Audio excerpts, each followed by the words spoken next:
अस्सलामु अलैकुम, मैं ख्वाजा जमील खबरों और तबसरों के साथ हाजिर खिदमत हूँ। तहरीके इंसाफ बड़ा जोर लगा रही है कि उनके इस्तीफे एक साथ मंजूर किए जाएं, मगर हुकूमत और इत्तेहादी स्पीकर कौमी असेंबली को अपनी मर्जी और मंशा के मुताबिक इस्तेमाल कर रहे हैं। पहले 35 अरकान कौमी असेंबली के इस्तीफे मंजूर किए, अब फिर 35 अरकान के इस्तीफे मंजूर कर लिए हैं। ये बात तो वाज़ेह है कि इलेक्शन कमीशन की तरह स्पीकर कौमी असेंबली भी वजीर आजम शहबाज शरीफ के हाथ की छड़ी और जेब की घड़ी बना हुआ है। अभी फैसला मुकम्मल भी नहीं होता, स्पीकर राजा परवेज अशरफ समरी तैयार करके बैठे होते हैं। तहरीके इंसाफ के अरकान कौमी असेंबली के इस्तीफे कबूल करने में उनके कवानीन में रोज बरोज तब्दीली होती रहती है। आज कवानीन कुछ हैं तो कल कुछ हैं। स्पीकर ने तहरीके इंसाफ के इस्तीफे जिन उसूलों पर मंजूर किए हैं, इन उसूलों को मीडिया पर बयान करते हुए उन्होंने कहा, इस्तीफे बाकायदा उसूलों के मुताबिक मंजूर किए हैं। राजा परवेज अशरफ ने कहा, जिन अरकान कौमी असेंबली के इस्तीफे कबूल किए हैं, उन्होंने कौमी असेंबली में अपनी तकरीर के दौरान अपना इस्तीफा पेश किया। कुछ अरकान ने ट्विटर पर अपना इस्तीफा दिया, कुछ ने टीवी के प्रोग्रामों में अपने इस्तीफे मंजूर करने की इस्तदा की थी। कुछ अरकान कौमी असेंबली ने अपनी तकरीरों में कहा कि मैं कौमी असेंबली से मुस्ताफी होने का ऐलान करता हूं। राजा परवेज अशरफ ने तहरीके इंसाफ के इस्तीफे कबूल करने के मजीद उसूल बयान करते हुए कहते हैं, कुछ अरकान असेंबली ने मुझे फोन के जरिए कहा कि मेरा इस्तीफा कबूल कर लें, और कुछ अरकान असेंबली ने अपने इस्तीफे तहरीर करके मुझे भेजे। स्पीकर कहते हैं, जब अरकान असेंबली की तरफ से इस्तीफे कबूल करने का इतना दबाव था तो मैं कैसे ना उनके इस्तीफे कबूल करता। कानून और उसूलों के पेश नजर मुझे उनके इस्तीफे हर हालत में कबूल करने पड़ते, जो मैंने कबूल किए। स्पीकर कौमी असेंबली के आइन और उसूल पर भी एक नजर डाल लें, जिनकी बिना पर उन्होंने इस्तीफे कबूल करने से इनकार किया था। इन सुनहरे उसूलों में से एक उसूल ये था कि चूंकि इस्तीफों के बारे में सुप्रीम कोर्ट में मुकदमा चल रहा है, इसलिए मैं तहरीके इंसाफ के अरकान असेंबली के इस्तीफे कैसे कबूल कर सकता हूँ।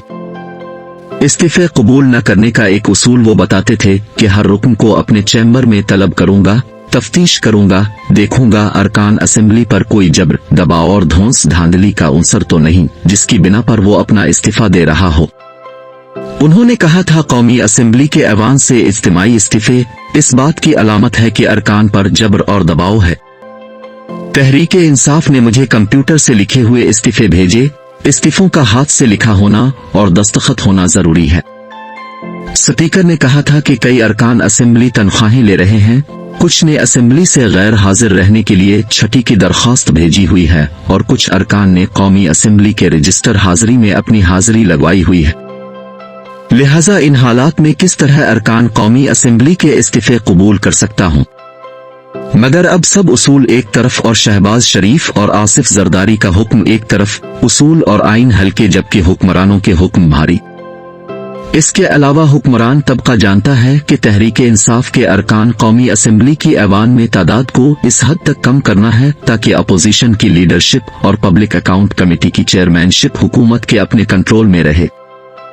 35 इस्तीफे पहले, 35 अब, 11 इस्तीफे इससे भी पहले, टोटल 81 इस्तीफे स्पीकर मंजूर कर चुके हैं।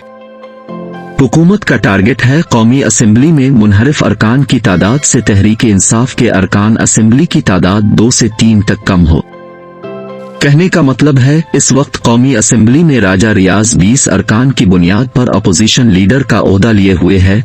हुकूमत चाहती है तहरीक इंसाफ के अरकान कौमी असेंबली की तादाद 20 के कम यानी 16-17 तक ले आए ताकि राजा रियाज ग्रुप की अददी बरतरी कायम रहे और अपोजिशन लीडर उनकी मर्जी का ही रहे। साफ अल्फाज में हुकूमत का मंशा है कि तहरीके इंसाफ के कौमी असेंबली में अरकान की तादाद इतनी कम हो कि अपोजिशन लीडर राजा रियाज तब्दील ना हो सके।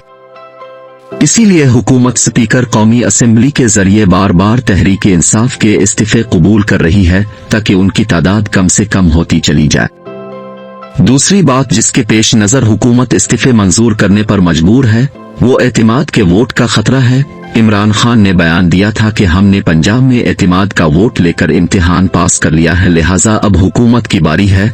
हम सदर पाकिस्तान से मुनासिब वक्त पर दरख्वास्त करेंगे कि वो वजीर आजम शहबाज शरीफ को एतिमाद का वोट लेने का हुक्म दें। इस वक्त से हुकूमत और इत्तेहादियों में खलबली मची हुई है। वजीर आजम समेत पूरी वफाकी काबीना हवास बाख्ता है। हुकूमत की हवास बाख्तगी की एक वजह बाप पार्टी के अरकान कौमी असेंबली की नाराजगी भी है। उनसे पहले मुत्तहिदा कौमी मूवमेंट कराची के बल्दियाती इलेक्शन को लेकर वफाकी हुकूमत से नाराज थी। हुकूमत ने जैसे तैसे करके MQM को राजी किया। उनकी तरफ से तसल्ली हुई कि MQM किसी सूरत वफाकी हुकूमत से बाहर नहीं आएगी। जब तक वफाकी हुकूमत कायम है MQM साथ रहेगी।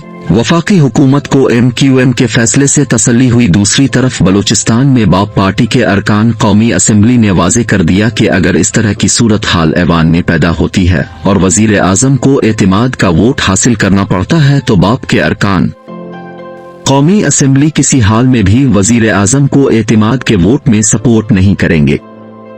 हुकूमत बाप के अरकान असेंबली से तवक्को न रखे कि हम वजीर आजम को अपने वोट देंगे। बाप की तरफ से इस वाज़े सफेद झंडी से हुकूमत घबराहट का शिकार है।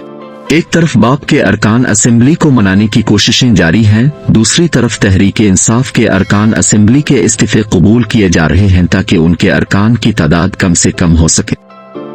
अब देखना है शहबाज शरीफ और इत्तेहादी अपनी हुकूमत को बचाने में कामयाब होते हैं या नहीं। नाजरीन, वीडियो अच्छी लगे तो लाइक और शेयर कीजिए।